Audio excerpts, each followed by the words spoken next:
When it comes to colors, it's not about red or blue, but it's all about green. And this is how faux news this is how faux news's profit motive makes it even more dangerous. And when spreading lies, does the fucking motive even matter? Basically, we've always been skeptical of the economic deterministic view that you can reduce all human motivation to money. Now, people are complicated and are motivated by many things, including ego, fear, love, status, etc. Economic motives are certainly part of the equation, but we've never bought the idea that you can always explain everything if you remember the saying, follow the money. Now, businesses, however, can usually be put in the to be they can usually be put in the money is everything category, and many make the argument that's how it should be. Um, like basically when it comes to duty and all that. And there are certain wealthy actors who are motivated by both ideology and money, and these are people who use their power in their businesses to advance personal causes while also chasing that profit. The right wingers among them, the majority of the bunch, have the malicious advantage of their ideology working to their economic imperatives. So no doubt some of their alleged ideals are simply in service of that fucking goal. Um, Over the years, um, many people assumed that Rupert Murdoch had been one of those businessmen. He is basically one of the most influential right wing media moguls in the world and has been closely associated with conservative politics and politicians across the globe. He promoted the ideology in newspapers, magazines, publishing, television, and many more. His son Lachlan, who was preparing to take the reins of the organization, has been thought to even be more committed to the advancement of the right's political projects than his father is, and Nesta had been making a lot of money in this type of process. Now, after reading the depositions of Murdoch, his son, the top executives, and their most important stars, I think we can say now with some certainty that if we want to understand the Rupert Murdoch media empire, it is fucking simply greed. They do not give a fuck about anything else other than making profit.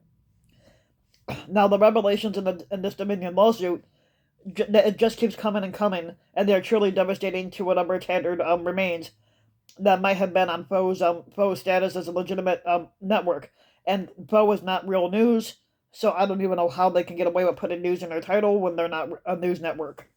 Now, the email exchanges and the court filings show that throughout the election and post-election period, the executive suite and the Star's only real concern was about their ratings and their brand, which they saw as being threatened if their network reported the unassailable fact that Joe Biden had won the election, because he did.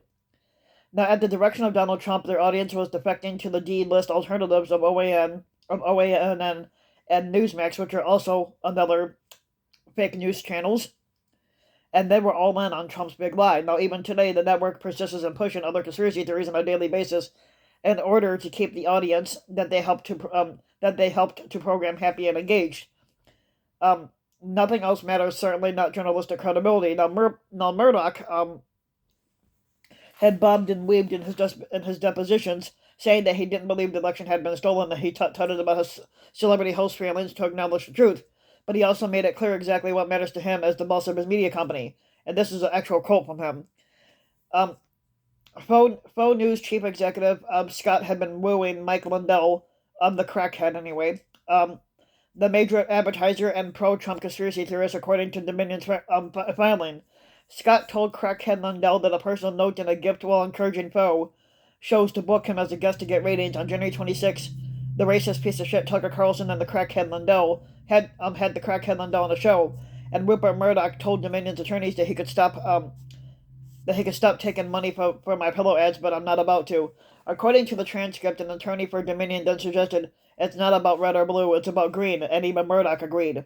On Thursday, Lachlan Murdoch attended a Morgan Stanley investor conference and gave a laughable comment. I think a lot of the noise that you hear about this case is actually not about the law, and it's not about journalism, and it's not really about politics, right? And that's unfortunately more reflective of this sort of polarized society that we live in today. I think fundamentally, what we have to say about this is that a news organization has an obligation, and it's an obligation to report news fulsomely, wholeheartedly, and without fear or without favor. And he's claiming, oh, this is what Foe has always done and what Foe will always do. Oh, yeah, you'll continue to lie to your inbred base, but yeah, that's all we know. And there's no word on whether anyone who heard this in real life died of laughter, but it's reasonable to assume that they all exchanged a few laughs at the very least. He had to be joking, right? If this case has proved one thing, it's that Foe is terrified of its audience and favors the GOP. That's how they make their money, and money is all that fucking matters to them. Now, meanwhile, the most popular racist host, the racist piece of shit Tucker, is also shown to be obsessed with the business ramifications of not going along with the big lie. He chastised Foe reporters for telling the truth, complaining privately to his peers that it was hurting the stock price and damaging the company. You already damage your company when you tell lies to your inbred base. If there was any doubt that Carlson's shtick is nothing but an act to keep his viewers entertained, we can set that aside. He too is nothing but a phony greed head selling hate and grievance to the audience he's hoped to get addicted to it. Like any fucking drug, it takes more and more to get them high, and that in turn brings in more and more profits to the one who supplies that lie. Now this is a clarifying moment because it means that no one needs ever take that rhetoric at face value ever again. Just as we discovered that the conservative evangelical Christians who became Donald Trump's most loyal sycophants they actually have no morals or ethics, but we know for sure that the purveyors of Foe have no real political philosophy or beliefs.